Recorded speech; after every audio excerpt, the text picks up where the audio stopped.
What if I told you that all of your power in any given situation that you find yourself in, regardless of the players involved and regardless of the circumstances that got you there, lie in your response?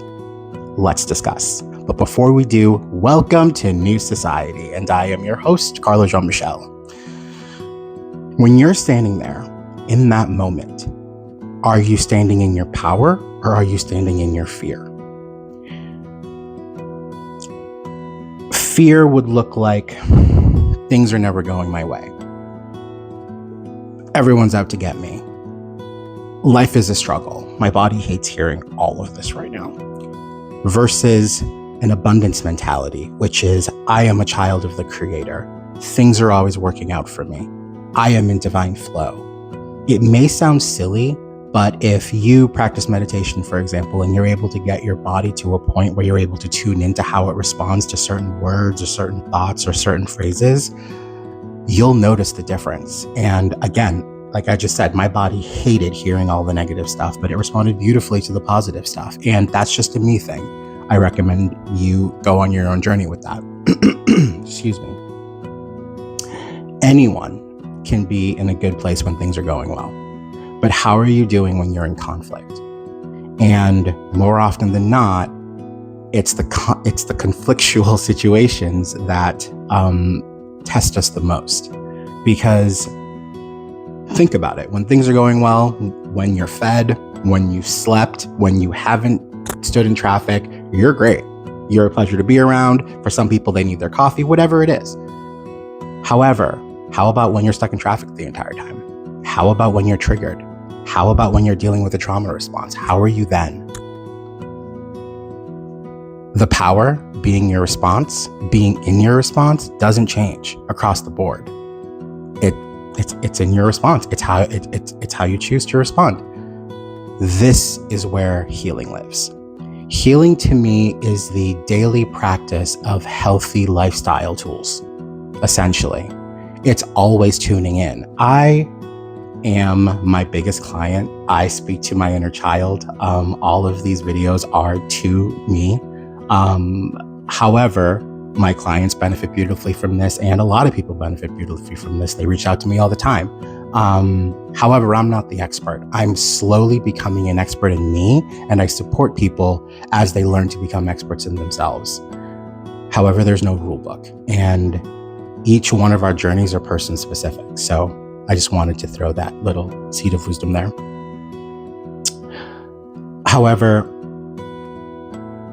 that's where I was going with this. So every time I am in conflict, every time I start a fight with a sibling or with my mom or with a friend, or even if I'm not the one starting it, but I'm finding myself in that moment, as soon as it's over, well, first of all, in that moment, I use my words. If I need a minute, if I'm confused, if I don't understand, if I feel like something's getting lost in translation, I'm not afraid to say that. I have a friend who's really good at saying, I don't understand what's going on. I'm really good at asking for clarification, asking questions like, wait a second. I'm also really good at saying, I'm really sorry, I need a minute, and then just removing myself from the situation. That's a new thing for me, but it makes so much more of a difference, because think about it. If you're in a situation and you're operating from a place of lack, you're operating from a place of, things are out to get me, things aren't going well. No matter what it is, you're gonna find a filter that triggers you. You're gonna find a filter that confirms your fears. Versus being in an abundance mindset where things are always working out for me, the same rules apply. Let's say someone's trying to mess with you. Let's say someone's trying to get you out of character. If you're so busy up in the clouds, having a wonderful day, excited that you didn't just have to sit in traffic, what do you care? If you're in a coffee shop, for example, you're there to get your coffee. If there's an issue, just leave. Just leave. I feel like so many of us get caught up in the ego game of no one's going to tell me how to handle it. No one's going to tell me what to do. I'm sure as hell not here to do that at all. And I don't think anyone should. However,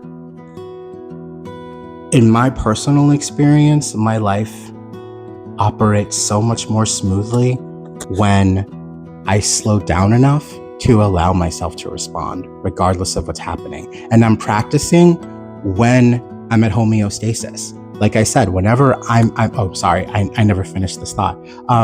Whenever I find myself in conflict, the very first thing I do after the fact is consider how I responded to it. If I didn't enjoy that, or if the other person didn't enjoy that, okay, what did I do? Like, we were having a great time. We were at lunch. What did I say that upset them? Or whatever the situation may be.